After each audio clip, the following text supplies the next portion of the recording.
Assalamualaikum warahmatullahi wabarakatuh. Selamat malam Sobat Kepo. Ketemu lagi di Ngobrol bareng Gus Miftah Los Narewel. Misel, Ya, tadi kamu nyanyi lagu apa? lagu Jemu. Emang kamu jemu? Lumayan. Ku jemu dengan hidupku yang penuh liku-liku. Iya. Sebenarnya kalian salah. Likunya itu cuma ada dua. Ke kanan dan ke kiri. Iya. Tapi kadang-kadang lagu itu menggambarkan gitu ya. Saya punya teman tentara sama polisi, saya bilang, saya itu membedakan jenderal sama kopral. Itu nggak perlu lihat tanda pangkatnya. Tapi cukup dibedakan dari lagunya. Nah, Gimana Gus? iya. Kalau kopral tuh lagunya cuma satu. Sorak-sorak bergema, itu kopral. Nah, tapi kalau jenderal, di sini senang, di sana senang. Di sini senang. Oke Sobat Kepo, saya mengatakan begini ya. Orang Indonesia itu sekarang aneh. Misal, aneh. Anehnya di mana? Ada bantuan orang miskin, semuanya ngaku miskin. Betul nggak sih? Betul. Saya miskin, saya miskin, saya miskin. Akhirnya terjadi kayak di kampung saya. Apa tuh? Diminta ngumpul KTP. Dipikir dapat bantuan, ternyata ngatur jadwal ronda. Gitu.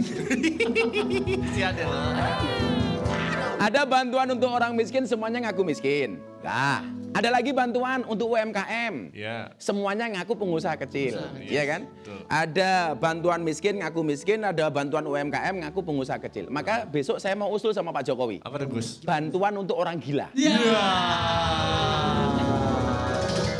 Pertanyaan saya, apakah kira-kira semua orang pada ngaku gila? Ini kemudian apa? Saya mikirnya apakah ini karena beratnya kehidupan ini kan? Nah, makanya merasa nasibnya buruk. Maka kalau saya itu merasa nasib saya buruk, saya langsung nyanyi misal. Nyanyi apa? Pokoknya nyanyi. Karena ketika saya merasa bernasib buruk, kemudian saya bernyanyi. Kenapa? Karena ketika saya bernyanyi, saya baru sadar bahwa suara saya lebih buruk daripada nasib saya. Maka dalam kondisi seperti hari ini, kawan-kawan, pasti semuanya ada masalah. Tapi selalu saya sampaikan, berbahagialah ketika hidupmu diselimuti masalah. Ya. Kenapa? Karena itu berarti kamu manusia. Karena kalau kamu diselimuti wijen, berarti kamu onde-onde. Bulat-bulat dong. Onde-onde. Misal pengen tahu nggak? Gimana? Onde-onde yang paling enak itu seperti apa? Gimana? Onde-onde yang wijennya ganjil. Nah, dihitung ganjil. Nggak percaya kamu hitung sendiri. Maka bersyukurlah kalian yang masih bekerja, karena hari ini cari pekerjaan juga susah. Dan hei para cowok, kalian bekerja dong. Kenapa cowok harus bekerja keras? Karena ganteng saja nggak bikin kenyang. Ya, betul. Maka Sobat Kepo, Indonesia hari ini telah dinyatakan resmi resesi. Ini adalah krisis pertama setelah 22 tahun kita melewati krisis 1998. Gelombang PHK terus terjadi, dampak dari pandemi COVID-19. Kalau nggak salah catatan saya, 3,5 juta orang terancam kehilangan pekerjaan. Bagaimana cara pemerintah bekerja? Tamu saya kali ini akan menjawab huru-hara dan drama cipta kerja. Siapa dia? Ini dia profilnya. Ibu Ida Fauziah, yang ke-15, Menteri Tenaga Kerja.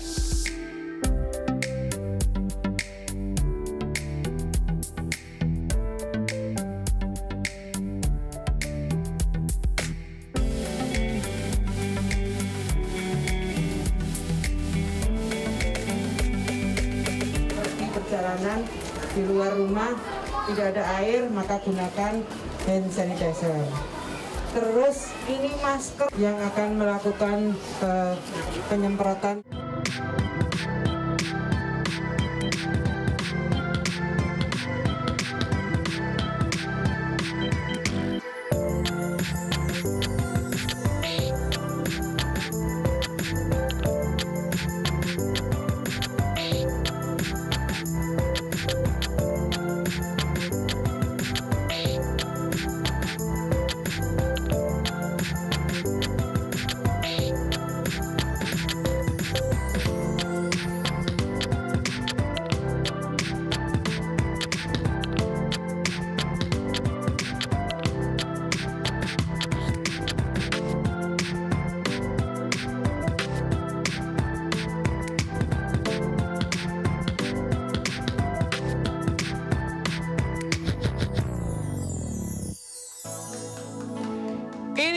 kita tunggu-tunggu untuk bersuara Menteri Tenaga Kerja Bu Ida Fauzia.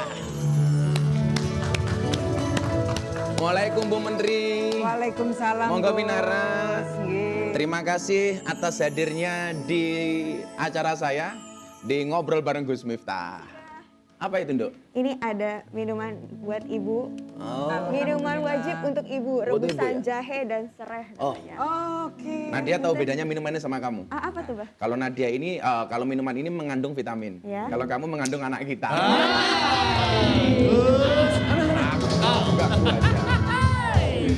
Bu, benar nggak sih ibu itu harus ada minuman ini setiap di kantor? Serai, jahe, dan lain sebagainya ini. Setiap pagi katanya harus ada di kantor gitu.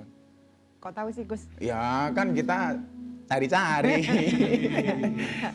Itu salah satu Pagi-pagi cara. harus ada di kantor. Itu gitu. salah satu cara menjaga imunitas, Gus. Hmm. Dan saya merasakan ternyata memang beda rasanya minum dengan ini ada jahe, Serai. serai, kasih madu. Itu kira-kira manfaatnya apa, Bu? Berasa seger aja di badan. Oh, tadi ngomong soal madu ya. Saya kemarin ditanya sama teman saya, Gus Miftah, bagaimana cara membedakan madu yang palsu sama madu yang asli? Ternyata gampang. Jadi kalau madu ditaruh di atas meja, ada semut, itu palsu, Bu. Berarti itu gula. Madu ditaruh di botol, dikocok-kocok, dia goyang, itu palsu, berarti air. Tapi kalau madu dibawa pulang, istri marah, itu asli. Ada yang lain.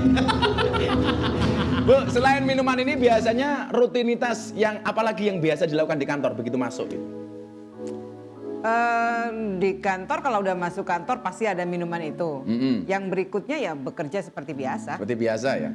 Saya jadi ingat videonya Pak Jokowi yang bikin minuman juga itu lebih diseduh itu. Oh. Atau jangan-jangan terinspirasi dari Pak Jokowi? Enggak juga. Enggak juga, Saya ya? enggak nyeduh-nyeduh sendiri juga, sudah disiapkan juga. Oh, kirain bikin sendiri. Nah, kalau saya bikinin suami. Oh, tetap ya kodratnya sebagai seorang istri ya.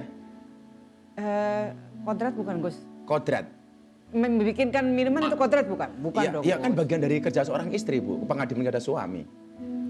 Kodrat itu sesuatu yang tidak bisa digantikan. Oh, gitu. Kalau itu bisa digantikan ya. Kalau itu kan bisa digantikan. Ini nih susahnya kalau ngomong sama santri ini luar biasa.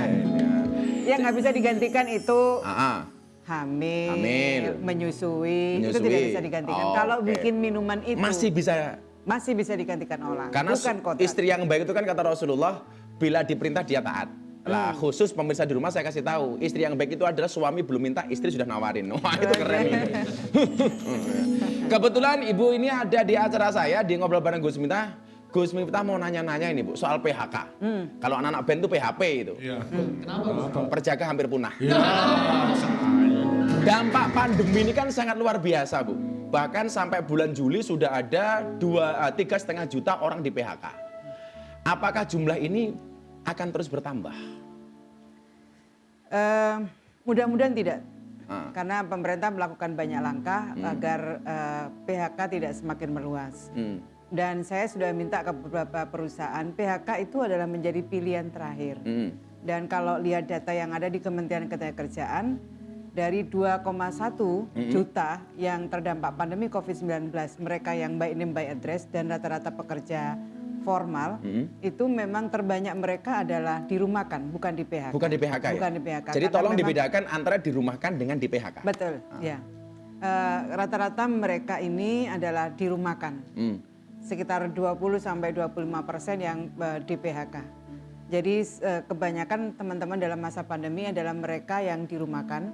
Dirumahkan itu bisa mendapatkan gaji atau upah penuh. Ada yang mendapatkan upah 75%, ada yang 50%, ada yang 25%, ada yang tidak diupah sama sekali. Tergantung perusahaan. Tergantung dari perusahaan.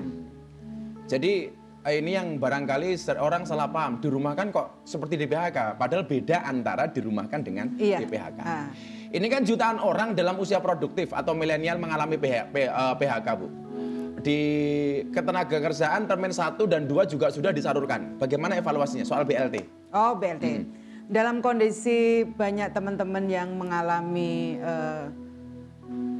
perubahan dari sisi pengupahan karena jam kerja yang berubah mengakibatkan berpengaruh terhadap upah atau penghasilan teman-teman, maka pemerintah memberikan bantuan berupa subsidi gaji atau upah kepada para pekerja yang terdaftar sebagai peserta BPJS. Harus yang mereka terdaftar sebagai peserta terdaftar BPJS. sebagai peserta BPJS Ketenagakerjaan Oke. per Juni 2020. Mereka ini mendapatkan subsidi dari pemerintah berupa uang yang ditransfer langsung kepada rekeningnya para pekerja untuk 4 bulan. Satu bulannya 600.000 diberikan atau ditransfer selama 2 kali. Dan sampai hari ini lancar.